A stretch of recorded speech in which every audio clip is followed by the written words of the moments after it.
Have you ever wondered what triggers the decision for a military strike? Let's delve into a recent example.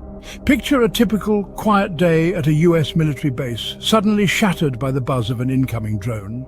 The drone attack results in the tragic loss of 3 courageous American soldiers. The response from the US Central Command is swift and decisive.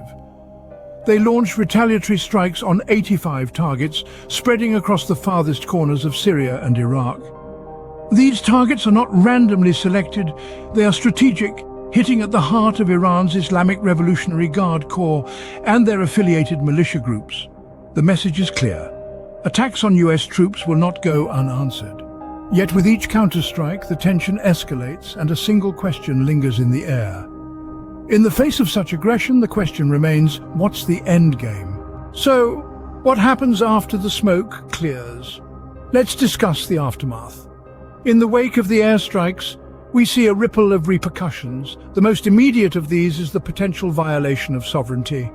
The Iraqi government, for instance, has condemned these strikes as an infringement of their sovereignty, expressing a desire for the US military intervention to end. This raises questions about the long-term implications of such actions on the diplomatic relations between these nations. Then we have the controversy surrounding the legality of the strikes. It's worth noting that Congress never authorized war in Syria.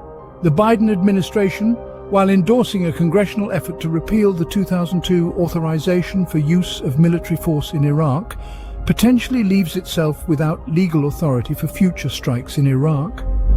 The question of legality can't be overstated, as it bears heavily on the international image of the United States and its commitment to upholding international law.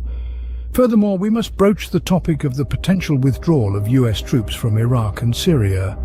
Some argue that the presence of these forces in the region is the primary catalyst for the risk of violence. If this is the case, then could their withdrawal potentially diffuse the situation? It's a question worth pondering. However, it's not just about the legality and the potential withdrawal. There's also the human cost to consider. In 2020 alone, over 100 service members were diagnosed with traumatic brain injuries after an Iranian missile attack in Iraq. These injuries can have debilitating symptoms such as dizziness, confusion, headaches, and changes in personality. This only underscores the urgency of finding a solution that minimizes harm to personnel. With the legality and necessity of these strikes in question, we are left to wonder what's next.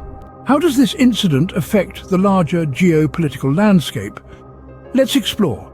The recent military actions in Iraq and Syria can be seen as reverberations in an already volatile region. The ripple effect of these actions may lead to escalating tensions and potential for further conflict. The US-Iran relations, already strained, could face a new level of strain. The US, while asserting its right to defend its troops, has also shown an inclination towards avoiding a full-scale war. However, the strikes on Iran-backed groups might spark retaliatory actions, escalating the conflict beyond the current level. It should be noted that the legality and the repercussions of these actions are being questioned, not just by the international community, but also within the United States itself, adding another layer of complexity to the situation. Furthermore, these actions might not only affect the US-Iran relations, but also the US's standing and relations with other countries in the region. The Iraqi government, for instance, has expressed its discontent over these strikes, viewing them as a violation of its sovereignty.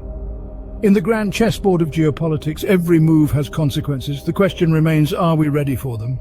As we ponder the cause and effect of such military actions, we can't help but ask, what's the end game? The consequences of these strikes could be manifold. On one hand, we could see a ramping up of tensions with potential for escalating violence. Such a scenario could further destabilize an already volatile region with global implications. Alternatively, these actions could serve as a stern warning, effectively deterring future attacks. It could lead to a fresh round of diplomacy with a potential for conflict resolution. However, this outcome largely depends on the willingness of all parties involved to engage in peaceful dialogue. The broader implications for global politics are also significant. These actions underline the role of military power in asserting national interests. They also highlight the complexity of international relations, where the actions of a single nation can reverberate around the globe. In the end, the decisions made today will shape the world of tomorrow. Will we learn from history, or are we doomed to repeat it?